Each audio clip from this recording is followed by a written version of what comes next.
अखिलेश यादव जी और समाजवादी पार्टी राहुल गांधी को प्रधान, योगी और मोदी, विवेक बंसल जी, बाकी पार्टियां भी हैं, वो भी बोल रहे हैं, अलायंस पूरी है यहाँ पर।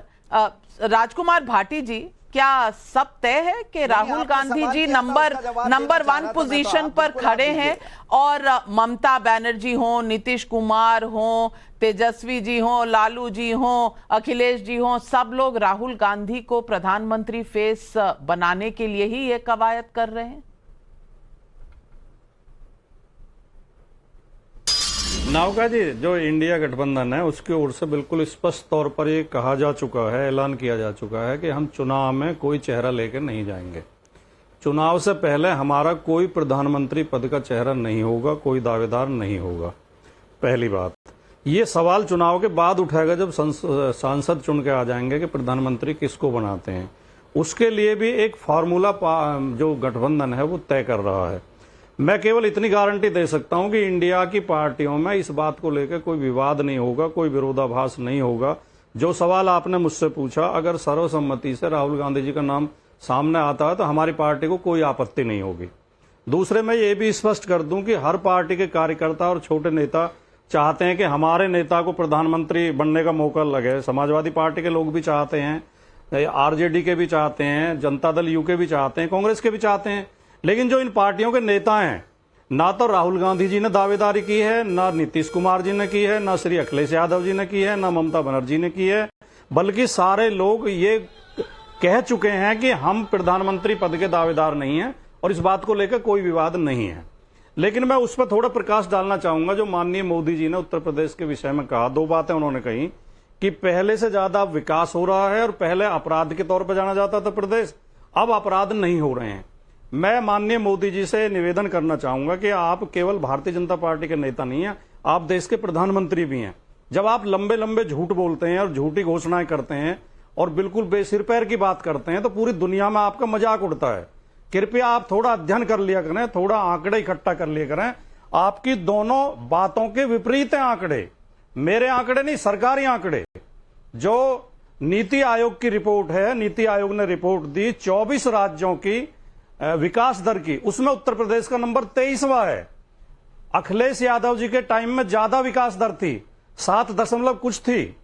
अब योगी जी के शासनकाल में वो 4.6 पे आ गई है। विकास दर घटी है। क्राइम का जहां तक संबंध है, एनसीआरबी की रिपोर्ट ये कहती है, एनसीआरबी ने जो आंकड़े जारी किए पिछले साल के, कि उत्तर प्रदेश महिलाओं के प्रति अपराध में नंबर 1 पर है, दलित उत्पीड़न में नंबर 1 पर है, पुलिस कस्टडी में हुई मौतों में नंबर 1 पर है। और जो एनसीआरबी के दिए हुए आंकड़े हैं, अखिलेश यादव जी के समय में 1 वर्ष के अंदर टोटल 2,35,000 क्राइम हुआ। माननीय योगी जी के शासनकाल में 3,57,000 क्राइम हुआ 1 साल के अंदर। तो आपके दोनों दावे झूठे हैं। उत्तर प्रदेश में इस समय कानून व्यवस्था ध्वस्त है। किसी भी दिन के आप अखबार उठा के पढ़ लें, रोजाना के चलिए तो जवाब लेती हूँ। आप कह रहे हैं अखिलेश जी भी दावेदार हैं, ममता जी भी दावेदार हैं, नीतीश जी भी दावेदार हैं और सारे कार्यकर्ता चाहते हैं कि उनके नेता बन जाएं। लेकिन एक मिनट भाटी जी, हाँ भाटी जी, मैं समझ गई आपकी बात, लेकिन शहजाद पूनावाला, कभी कोई नेता खुद थोड़ी कहता है कि मुझे प्रधानमंत्री बनना है। दावा तो सपोर्टर से ही आता है। देखिए, सबसे पहले तो मैं इस इंडी गठबंधन को, इंडी अलायंस को शुभकामनाएं देना चाहता हूं। जो काम इसरो तक हाथ में लेने को तैयार नहीं है, उस बेटे के लॉन्च मिशन में इंडी अलायंस लग चुका है और राजकुमार भाटी से लेकर बाकी नेता उसमें लग चुके हैं। तो मैं उनको विशेष रूप से शुभकामनाएं देता हूं कि 14-15 बार जो रिलॉन्च होने के बाद भी फेल होता है, उस मिशन को भी इंडी अलायंस ने हाथ में ले लिया है। इसरो भी इस प्रकार से वो इतना बल नहीं दिखाता जो बल आज राजकुमार भाटी जी दिखा रहे हैं, पहले तो। अच्छा, दूसरी बात नाविका जी, पता है आपको, एक बड़ा फेमस ट्विटर का एक्स का हैंडल है घर के कलेश।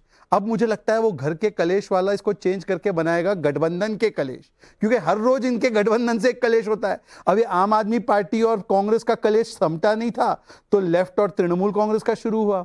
कांग्रेस और तृणमूल कांग्रेस का शुरू हुआ, कांग्रेस और लेफ्ट का केरल में शुरू हुआ, ये कांग्रेस वाले और उद्धव सेना वालों का शरद पवार जी के साथ कलेश शुरू हुआ, और बाकी बचा जो कलेश था वो अब प्रधानमंत्री कौन होगा। वैसे तो कोई वैकेंसी है नहीं, वैकेंसी इसलिए नहीं है क्योंकि नाविका जी जनता के साथ प्रधानमंत्री मोदी जी का पैक्ट है। पी फॉर परफॉर्मेंस 10वें से 30वें स्थान पर अर्थव्यवस्था जा रही है, ए फॉर एक्सेप्टेबिलिटी है सब में, सी फॉर कैरेक्टर और क्रेडिबिलिटी है, जो बोलते हैं वो करते हैं, और टी फॉर टाइम टेस्टेड है। पर दूसरी ओर क्या है, समाप्त गठबंधन। समाप्त का मतलब क्या है, सनातन विरोधी। आज आपने मौर्य जी का बयान सुना, आपने IUML का बयान सुना, आपने देखा शिव शक्ति पॉइंट का भी विरोध। ए फॉर किस प्रकार से ये लोग अपीजमेंट करते हैं, एम फॉर मजबूरी में बना है, ये तो अधीर रंजन चौधरी बोल गए। पी फॉर परिवारवाद तो ऐसा है कि जवाहर पॉइंट रखकर चंद्रमा पर भी परिवारवाद करते हैं, तिरंगा पॉइंट नाम से इनको जो है एक प्रकार से घिन आती है। और टी फॉर किस प्रकार से बार बार तू मैं करने वाला। तो ये समाप्त गठबंधन है और इसलिए एक प्रकार से जनता के पास पैक्ट लेकर मोदी जी जा रहे हैं। दूसरी ओर ये समाप्त गठबंधन है। परंतु आखिरी बात मैं केवल इतना कहना चाह रहा हूं, लास्ट लाइन देखिए, राहुल गांधी ने आज तक एक दिन भी एक्सपीरियंस का नहीं कमाया है कोई भी एडमिनिस्ट्रेटिव पोस्ट में, और इसी गठबंधन में शरद पवार जी पूर्व मुख्यमंत्री, ममता जी करंट मुख्यमंत्री, केजरीवाल जी करंट मुख्यमंत्री, नीतीश जी करंट मुख्यमंत्री। पर कांग्रेस पार्टी का अहंकार देखिए, भूपेश बाघेल कहते हैं और कोई नहीं बनेगा, केवल राहुल गांधी चेहरा बनेंगे। मतलब कि उन्होंने ही शरद पवार जी को, अखिलेश जी को, बाकी के इनके जो ममता जी को, नीतीश जी को किस प्रकार से नीचा दिखाने का काम किया है। इसलिए मैं कहता हूं ये कांग्रेस कहां खड़ी है इसका अलायंस नहीं है।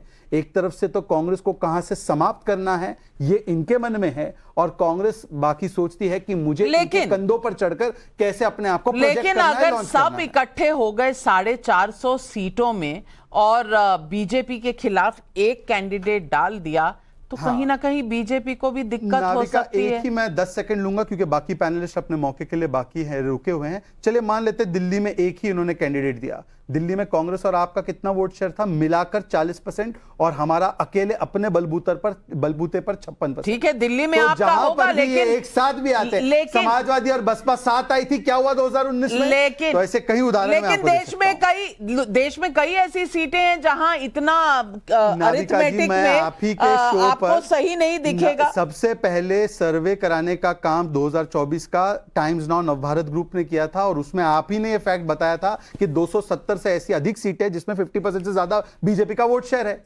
ये आप ही के चैनल पे आप ही ने बताया हुआ फैक्ट है नाविका जी, तो बता दीजिए कि कहां पर है।